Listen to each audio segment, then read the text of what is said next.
디트리히 보네퍼의 정말 기독교는 비겁할까라는 책에 믿음이라는 주제의 글을 읽어드리겠습니다.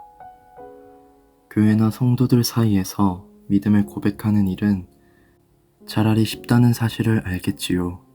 그러나 매일의 삶 속에서 순간순간 결단의 귀로에 서게 될 때 비로소 참된 믿음이 드러납니다.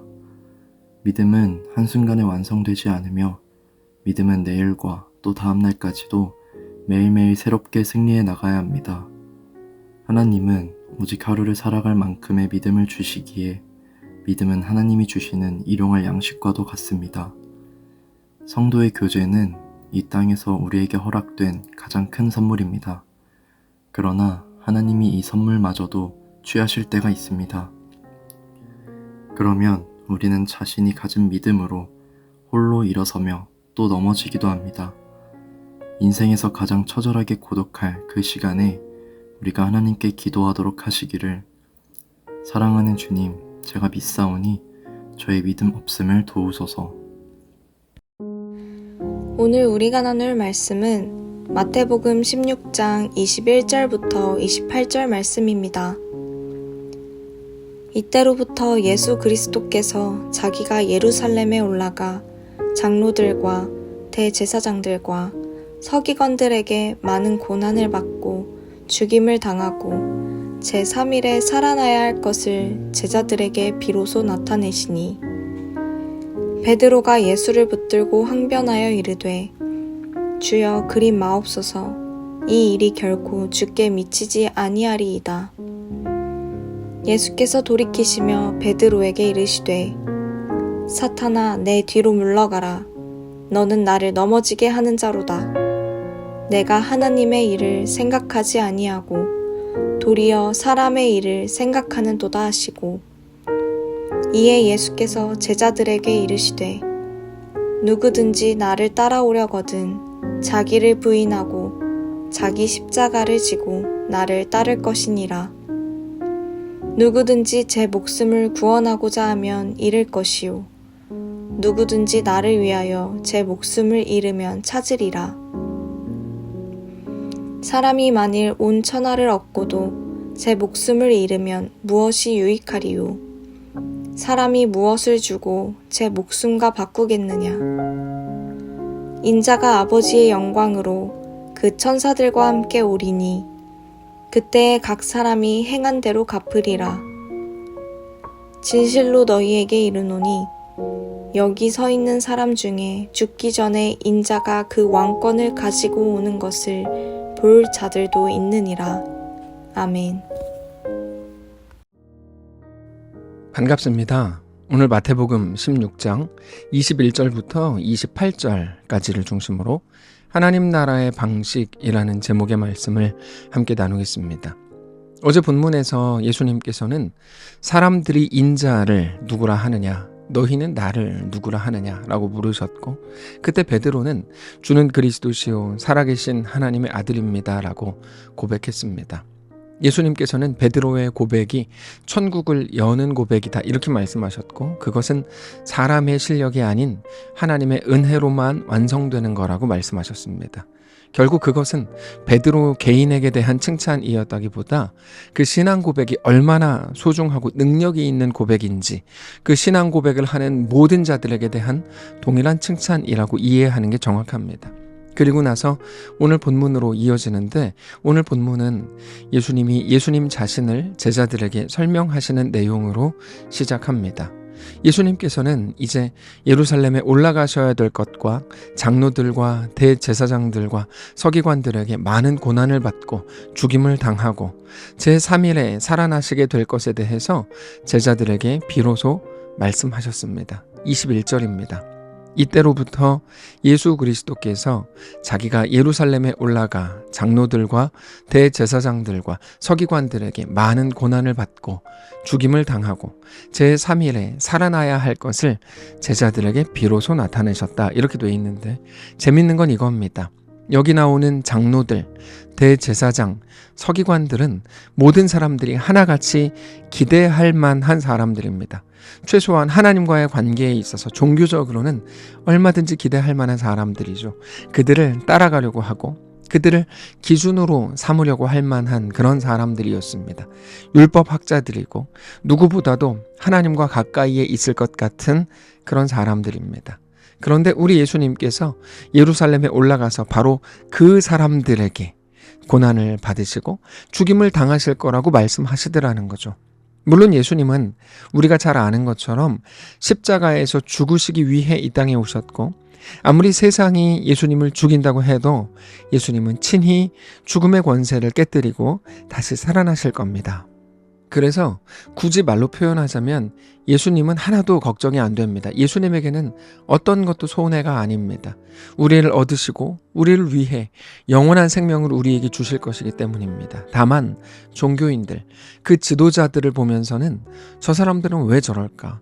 왜 다 아는 것처럼 보이면서 그렇게 많이 공부했다고 하면서 그렇게 많이 묵상하고 연구했다고 하면서 아무것도 알지 못하는 건가라는 생각이 드는 겁니다. 우리는 자주 주를 위해 살아간다라는 표현을 외칩니다. 그런데 우리는 하나님을 살리고 하나님을 세상 가운데 높아지게 하는 그런 사람들이 아닙니다. 하나님은 우리의 어떠함에 따라서 영광을 받으시거나 영광을 받지 못하시는 분이 아닙니다. 우리가 아니라 돌들로도 하나님을 찬양하게 하실 수 있고 말하지 못하는 짐승들도 하나님을 높일 수 있습니다. 다만 우리는 우리가 신자로 성도로서 살아가야 할 길이 어떤 길인지, 그 길을 걷는 것이 무엇인지를 아는 것, 그리고 실제로 그 길을 걷는 것 자체가 우리의 가장 중요한 사명이라는 것을 알아야 합니다. 우리도 모르는 사이에 신학이라는 이름으로 너무 뜬구름 잡는 이야기들이 많이 외쳐졌습니다. 현실성은 하나도 없고 그저 어려운 용어들을 막 쓰죠. 그런데 신앙은 우리가 하나님과 직접 하는 겁니다.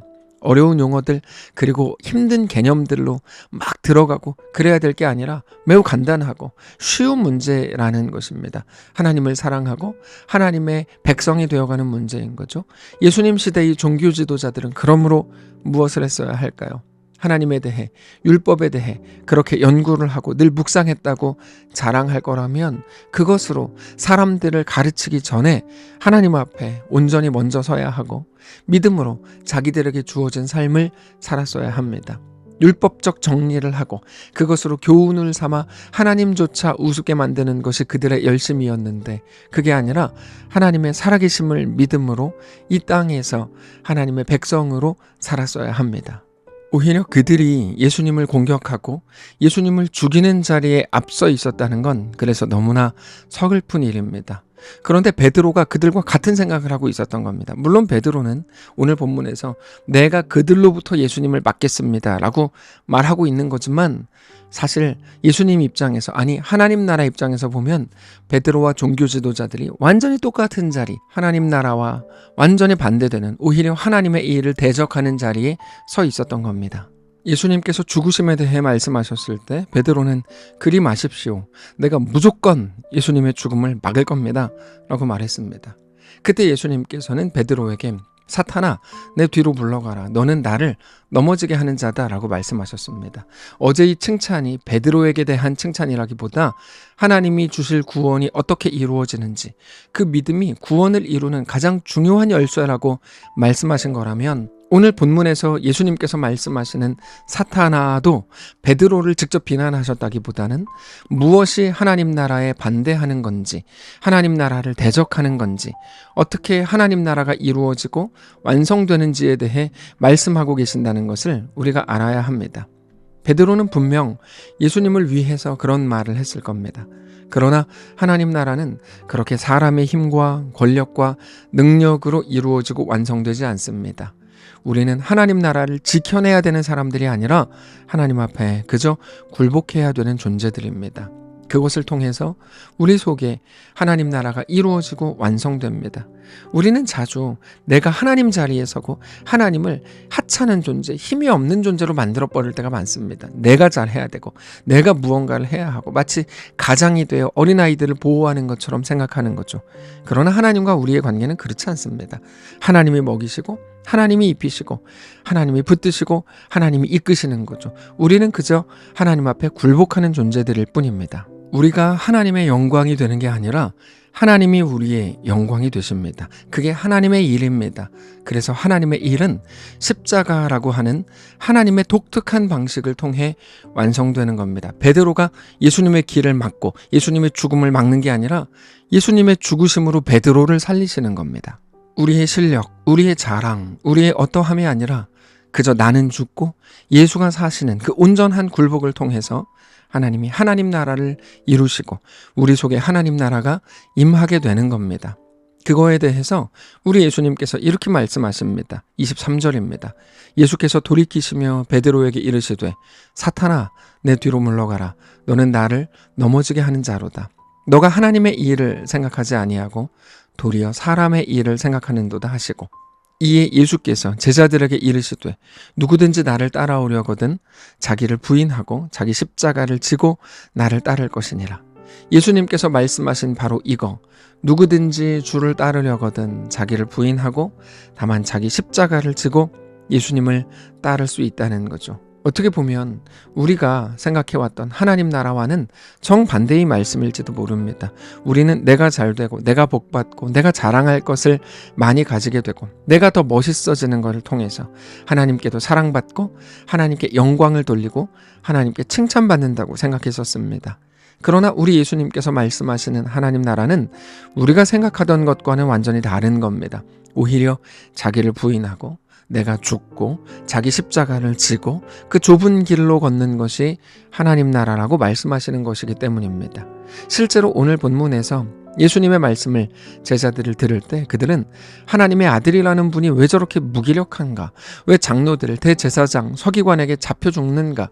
그거를 또 미리 말해주는 이유가 뭔가? 라고 생각했을지도 모릅니다. 그러나 우리 예수님께서는 죽었다가 다시 살아나실 것, 하늘에 오르셨다가 영광 중에 이 땅에 다시 오실 것, 그것도 왕권을 가지고 오실 거에 대해서 말씀하셨습니다. 우리의 생각, 우리의 방식이 아닌 십자가라고 하는 하나님의 매우 독특한 방식, 하나님의 사랑과 공의를 단번에 충족하는 그 십자가를 통해 하나님 나라가 완성될 것을 말씀하시는 겁니다. 27절입니다. 인자가 아버지의 영광으로 그 천사들과 함께 오리니 그때에 각 사람이 행한 대로 갚으리라. 진실로 너희에게 이르노니 여기 서 있는 사람 중에 죽기 전에 인자가 그 왕권을 가지고 오는 것을 볼 자들도 있느니라. 여러분, 구원은 죽어서 얻는 것 아니라고 말씀드렸죠. 이 땅을 살아가는 동안에 하나님 나라 백성이 되고 하나님 앞에 온전히 굴복함으로 우리 속에 하나님이 구원을 이루어 가시는 겁니다. 말씀을 정리하겠습니다. 사랑하는 성도 여러분, 오늘 이 말씀 앞에 잠잠히 서시기를 원합니다. 세상에서 배운 우리의 생각과 방식은 하나님 나라에서 철저히 무능할 뿐이라는 사실을 정직하게 인정하시고 다만 오직 하나님의 완전하심을 의지함으로 자기를 부인하고 자기 십자가를 지고 오늘 주님을 따르는 모든 성도들이 되시기를 원합니다. 그렇게 우리의 삶을 하나님 앞에서 온전히 살아가게 되는 거룩한 날 되시기를 원합니다. 기도하겠습니다.